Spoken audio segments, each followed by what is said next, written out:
You can train like a maniac, but if your workout routine is full of circus acts, then you're not going to make much progress.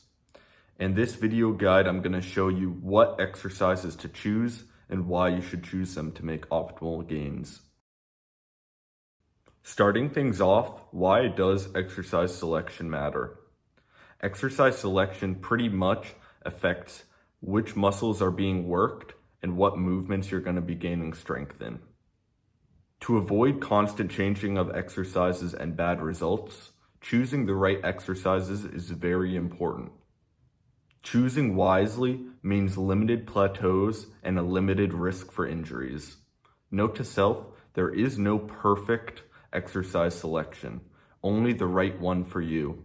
Now, what you choose is based on your goals. For hypertrophy, choose a balance between compound movements and isolation exercises that are done through a full range of motion. Make sure they target the muscles that you want to target. For strength, choose an exercise with a good ability to progressive overload.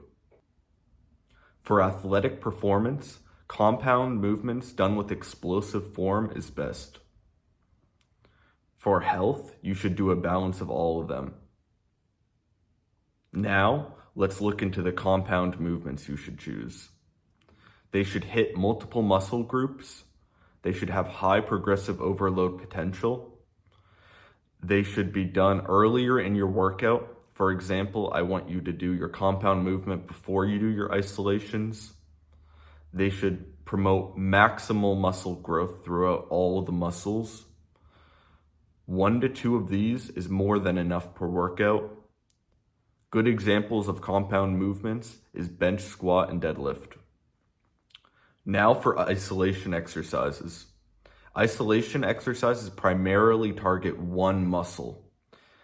These can be used to bring up a weak point, can still be progressive overloaded, and they're still viable for muscle growth. Choose 1 to 2 for every weak muscle. These should be done around 7 to 12 reps, and they should be done after your compound movements. An example of these is lateral raises. It only targets the side delt.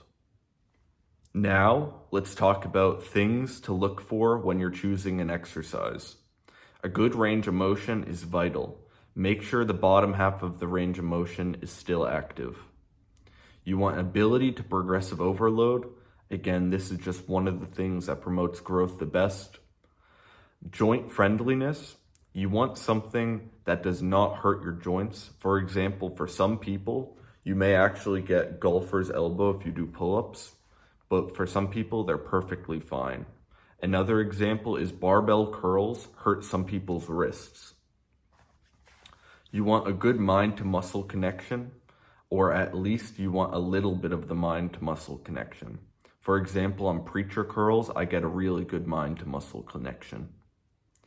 You want them goal specific, and you also want to enjoy the exercises you're doing. This may be common sense to some of you, but some of you really need to hear that you should do the exercises that you like. Now let's talk about what compound movements you need. You need a horizontal press that targets the chest, shoulders, and triceps. You need a vertical press. These primarily target the shoulders and triceps. You need a horizontal pull, which targets your upper back, your lats, your biceps, and your forearms. You need a vertical pull that targets the same thing. You need a hip hinge, which targets your lower back, your hamstrings, and your glutes. And you need a squat, which targets your quads, your glutes, and your calves. And what isolation exercises are good? For chest, any fly variation is good. Doesn't matter if it's dumbbell or banded or cables. For tricep, an overhead extension is best for the long head, whereas a tricep pushdown is good for the lateral head. For the shoulders, doing any type of reverse fly or lateral raise is good.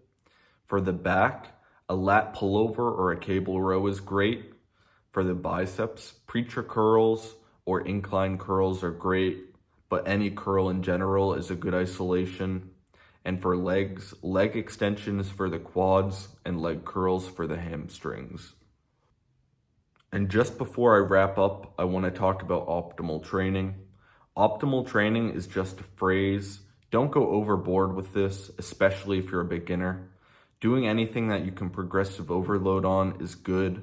Make sure you enjoy your exercises and make sure they hit all the muscles you want to hit. That's pretty much it for beginners and intermediates. Only advanced trainees should be worrying about the perfect exercise. And yeah, please like and subscribe, and that's it for this video.